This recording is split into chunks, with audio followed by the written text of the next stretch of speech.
Welcome to money talk with Deep. দেখুন, ইসলামাবাদ টক্স তো পুরো ফেল করেছে, সেটা তো আমি আগেই কমিউনিটি পোস্ট করে আপনাদের জানিয়েই দিয়েছিলাম। এবারে এর ইম্প্যাক্ট পুরো অল ওভার গ্লোবাল মার্কেটে আমরা দেখতে পাচ্ছি, এবং আমাদের ভারতীয় শেয়ার বাজারেও এর ইম্প্যাক্ট পড়েছে। এছাড়াও সূত্র থেকে খবর পাওয়া যাচ্ছে আরও নতুন নতুন দেশ এই যুদ্ধে সামিল হতে চলেছে, যার ফলে ক্রুড অয়েলের দামও আবার $100 ওপরে চলে গেছে। এটা কিছুদিন আগেই সিজফায়ারের খবর শুনে প্রায় $90 কাছাকাছি চলে এসেছিলো, সেটা আবার $100 ওপরে ট্রেড করছে, এবং এর প্রভাব আমাদের ভারতীয় শেয়ার বাজারের উপরে আসতে চলেছে। এই সিজফায়ার যেটা ব্রেক হয়ে গেল, বা এই যে ইসলামাবাদ টক্সটা ফেল হয়ে গেল, এর প্রভাব আমাদের ভারতীয় শেয়ার বাজারের উপর কী রকম পড়তে পারে সেটাই আজকের ভিডিওতে আলোচনা করব।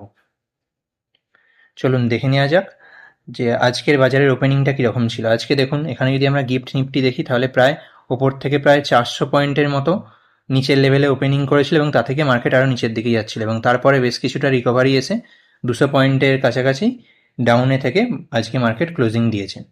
তাহলে এখান থেকে যদি আমরা দেখতে পাই, তাহলে প্রথমেই দেখব যে মার্কেট গ্যাপ ডাউন হলো কেন না। ব্যাড নিউজ একটা এসছে। এই যে প্রথমেই বললাম যে ইসলামাবাদে আমেরিকা এবং ইরানের মধ্যে যে যুদ্ধবিরতি নিয়ে যে সিজফায়ারের একটা বৈঠক হয়েছিল, সেই বৈঠকটা ফলপ্রসূ হয়নি, সেই বৈঠকটা ফেল করে গেছে। এই খারাপ খবরটার জন্যই মার্কেট ডাউনে যাচ্ছিল। এবারে মার্কেট তাহলে সেখান থেকে রিকভারি করলো কেন কিছুটা।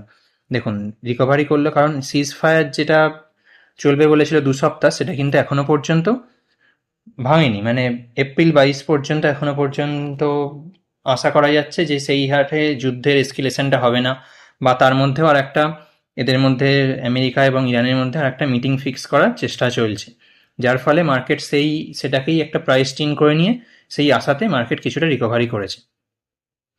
এছাড়াও যদি আমরা আমাদের ইন্ডিয়ান সেক্টরগুলোর দিকে দেখি, তাহলে আজকে অটো স্টকে প্রায় 5%-এর মতো ফল দেখতে পাওয়া গেছে। তার কারণে দিল্লির ইভি পলিসিতে দেখুন, পেট্রোল যে স্কুটার, সেই পেট্রোল স্কুটার এবং মোটরসাইকেল 2028 সাল থেকে রেজিস্ট্রেশন পুরোপুরি ব্যান মানে পুরোপুরি ব্যান নয়, যেগুলো আগে থেকে পেট্রোল যে টু হুইলারগুলো চলছিল সেগুলো চলবে, কিন্তু নতুন করে কেউ 2028 সালের 1 এপ্রিল থেকে নতুন করে কেউ পেট্রোলে টু হুইলার কিনতে পারবে না, সে স্কুটারই হোক বা মোটর সাইকেলই হোক। এর ফলে কি হয়েছে, আমাদের যে অল ওভার অটো সেক্টরে যে অটো ইন্ডাস্ট্রি আছে সেটার উপরে একটা ভালো রকমের চাপ তৈরি হয়েছে। দেখুন, এছাড়াও ট্যাক্স ওয়েভারের যে জিনিসটা একটা ফোর হুইলারেও পাওয়া যায়, একটা বড় রকমের ট্যাক্স ছাড় পাওয়া যায়, সেটা দেখুন এখানে ক্যাপ করে দিয়েছে। 30 লাখ পর্যন্ত যে গাড়ি আছে সেই গাড়িতেই ট্যাক্স ছাড় পাওয়া যাবে, তার উপরের গাড়িতে কিন্তু পাওয়া যাবে না। 30 লাখের উপরের গাড়ি সাধারণত একটা লাক্সারি সেগমেন্ট গাড়ি হিসেবেই গণ্য করা হয়, আর 30 লাখের ওপরে যে গাড়ি কিনছে সে এই ট্যাক্সটাও দিয়ে নিতে পারবে বলে সরকার, ওই জন্য এর ওপরে ট্যাক্সটাকে আর ছাড় দিচ্ছে না। 30 লাখ পর্যন্ত যারা গাড়ি কিনবে তারা 100% এক্সেমশন পাবে রোড ট্যাক্সে, আনটিল মার্চ 2030 পর্যন্ত পাবে এই এক্সেমশনটা। এটা ইভি ইলেকট্রিক কারের ক্ষেত্রে, যেটা ফোর হুইলার আছে সেটার ক্ষেত্রে। এছাড়াও দেখুন, যারা হাইব্রিড গাড়ি কিনবে আর কি, পেট্রোলেও চলতে পারবে আবার ইলেকট্রিকেও চলতে পারবে, এরকমও বেশ কিছু গাড়ি আছে। এটার উপরে ভাবা হচ্ছিল বোধহয় সরকার খুব জোর দেবে, কিন্তু সেরকম বিশেষ কোনো জোর এটাতে আসছে না।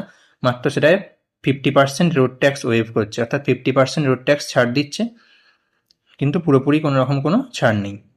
যেটা ফুল ইলেকট্রিক সেটার ওপরেই সরকার মেনলি জোরটা দিতে চাইছে। এছাড়াও আর একটা সরকার ফেসিলিটি দিচ্ছে যে যাদের পুরানো গাড়ি আছে, BS4 অথবা তার থেকেও পুরানো গাড়ি আছে, তারা যদি তাদের গাড়িটা স্ক্র্যাপ করে দেয়, অর্থাৎ তাদের গাড়িটা পুরোপুরি বাতিল করে দেয়, দিয়ে নতুন ইলেকট্রিক গাড়ি কিনে, তাহলে সেখানে 1 লাখ টাকা পর্যন্ত স্ক্র্যাপ লিঙ্কড ইনসেন্টিভ তাদের দেওয়া হবে।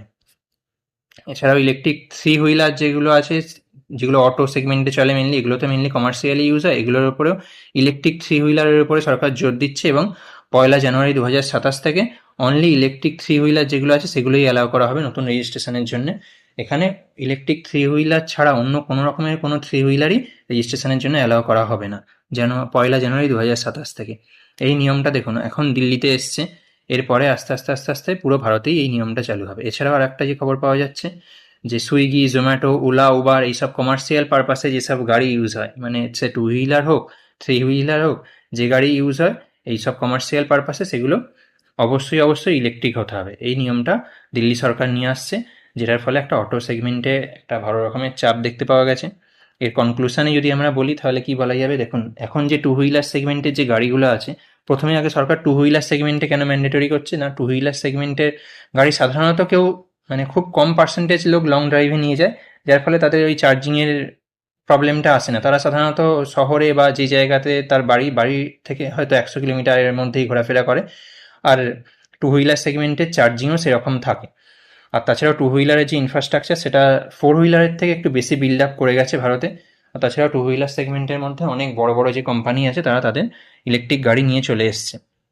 এখানে কিন্তু একটা কোম্পানিকে আমাদের লক্ষ্য রাখতে হবে, হন্ডা যে টু হুইলার সেগমেন্ট যে আছে সেখানে কিন্তু এখনো পর্যন্ত সেই অর্থে আমরা কোনো ইলেকট্রিক গাড়ি দেখতে পাইনি। টিভিএসের আইকিউব আছে, বাজাজের চেতক আছে ইলেকট্রিকে, হিরোর ভিদা আছে, কিন্তু হন্ডার সেরকম কোনো টু হুইলার সেগমেন্টে ইলেকট্রিক গাড়ি আমরা এখনো পর্যন্ত দেখতে পাইনি। এছাড়াও আজকে আরেকটা যদি গুরুত্বপূর্ণ খবর দিয়ে রাখি তাহলে দেখুন, আজকে ইনফ্লেশনের ডাটা এসছে ভারতের। দেখুন 13/4/2026, আজকেই জাস্ট ডাটা এইমাত্র এসছে। এখানে দেখুন আগে ছিল আমাদের ইনফ্লেশন বা মূল্যবৃদ্ধি ছিল 3.21%, এবারে ফোরকাস্ট করা হয়েছিল 3.48%। যেহেতু একটা মিডল ইস্টে ঝামেলা চলছে, তেলের দাম বেড়ে যাচ্ছে, যার জন্য মূল্যবৃদ্ধি তো বাড়বেই, সেখানে ফোরকাস্ট করা হয়েছিল 3.48%, কিন্তু অ্যাকচুয়ালি এসছে 3.40, কিন্তু এটা আলটিমেট 0.21-এর থেকে বেশিই এসছে। যার ফলে যত মূল্যবৃদ্ধি বাড়বে ততই বুঝতে পারছেন ব্যাংকের রেট কাট করার চান্সটা কমে যাবে, যার ফলে আমাদের মার্কেটের উপর একটা প্রচণ্ড চাপ আসতে চলেছে আগামী দিনে। এবং এবারে আস্তে আস্তে এপ্রিল মাসের প্রথম থেকেই সমস্ত কোম্পানি কোয়ার্টারলি রেজাল্ট আসছে। এরপরে যে কোয়ার্টারটা আসছে অর্থাৎ এপ্রিল, মে, জুন, এটা নিয়ে জুলাইয়ে যখন কোয়ার্টারলি রেজাল্টটা আসবে সেটার দিকে কিন্তু আমাদের নজরে রাখতে হবে। সেটা কিন্তু খুব একটা ভালো যে হবে কোম্পানির এই ফার্স্ট কোয়ার্টারের রেজাল্ট, সেটা কিন্তু মনে করা যাচ্ছে না, যেহেতু পেট্রোল ডিজেলের দাম বেড়ে যাবে এবং পুরো অল ওভার মূল্যবৃদ্ধির উপর একটা চাপ আসবে এবং ব্যাংকের রেট কাটেরও প্রায় কোনো চান্স নেই। তো সেই সময়ের যে প্রথম ফিনান্সিয়াল যে 3 মাসের মূল্যবৃদ্ধির যে ডাটাটা আসবে সেটাও এর থেকে আরও বেশি আসবে এর পরের যে ডাটাটা আসবে, এবং যে কোম্পানির যে রেজাল্টগুলো আসবে সেগুলো অতটা ভালো আসবে বলে আশা করা যাচ্ছে না। সেটা আমাদের এপ্রিল, মে, জুনের যে রেজাল্টটা জুলাইতে যখন আসবে তখনই আমরা দেখতে পাবো। এছাড়াও যদি আমরা আজকের এফআইআই, ডিআইআইদের বাইং সেলিং ফিগারটা দেখি তাহলে ডিআইআই আজকে 2432 কোটি টাকার বাইং করেছে এবং এফআইআই আবার তার আগের মুডে ফিরে এসছে, 1983 কোটি টাকা সেলিং করেছে। এর আগের দিনেই জাস্ট দেখেছিলাম একটা সামান্য পরিমাণ টাকা এফআইআই বাইং করতে শুরু করেছিল। অনেকেই হয়তো ভেবেছিল এফআইআই হয়তো এবারে বাইং করতে আরম্ভ করবে, কিন্তু এফআইআই আবার আজকেও সেলিং করেছে 1983 কোটি টাকা। এছাড়াও মার্কেটের মুডটা যদি আমরা একটু দেখে নিই তাহলে মার্কেট এখনও গ্রিডে আছে, 62.10 পয়েন্ট নিয়ে মার্কেট এখনও গ্রিডেই সাস্টেন করছে।